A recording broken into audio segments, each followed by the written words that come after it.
এবারও চামড়ার দাম নিয়ে বিপাকে চট্টগ্রামের মৌসুমি ব্যবসায়ীরা। সরকার চামড়ার দাম নির্ধারণ করে দেওয়ার পরও সিন্ডিকেটের কারণে ন্যায্য মূল্য পাচ্ছেন না তারা।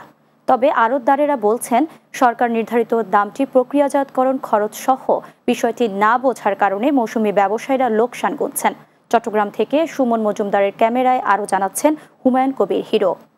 ওয়ালটন এসিতে ইনস্টলেশন একদম ফ্রি।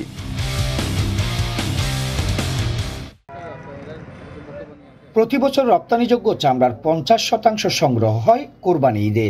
17 জুন দুপুর গড়াতেই শুরু হয়েছে কোরবানির জবাই করা পশুর চামড়া সংগ্রহ।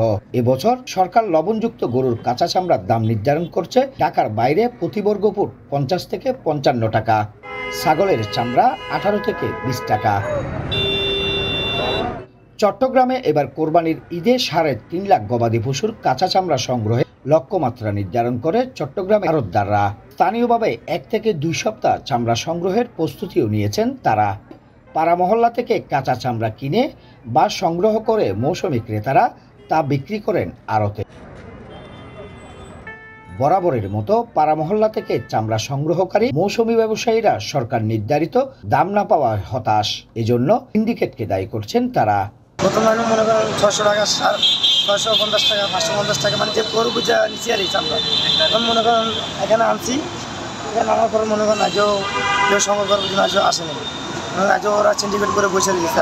এদিকে আড়তদার ব্যবসায়ীরা জানান, কেমিক্যালের দাম বৃদ্ধির অজুহাত দেখি ট্যানারিদের কাছেও সরকার নির্ধারিত দাম পাচ্ছেন না তারাও। 500, 550, 400, 350, 600 টাকাও নিছি আমরা। যাই নানান ধরনের বিভ্রান্ত হচ্ছে, বেচার দিক দিয়ে হচ্ছে। ছাগল কেউ দেয়নি, যে দামে যদি যে দাম সরকার বলছে এর থেকে কিছু কম হলেও আমরা দিতে পারবো। তবে আড়তদাররা বলছেন, চামড়ার সঠিক পরিমাণের হিসাব না বোঝার কারণে মৌসুমি ব্যবসায়ীরা লোকসান গুনছেন। এখানে সিন্ডিকেটের প্রশ্নই আসে না। একটা চামড়া যখন আমরা সংরক্ষণ করি আমাদের তখন প্রায় 3.5 থেকে 4-এর কাছাকাছি আমাদের খরচ পড়ে যায় পার পিসে। বাংলাদেশের জাতীয় সম্পদ চামড়া যাতে কোনোভাবেই নষ্ট, সেদিকে সজাগ দৃষ্টি রেখে এই সম্পদকে যথাযথ প্রক্রিয়ায় সংরক্ষণ করে এমনটাই প্রত্যাশা।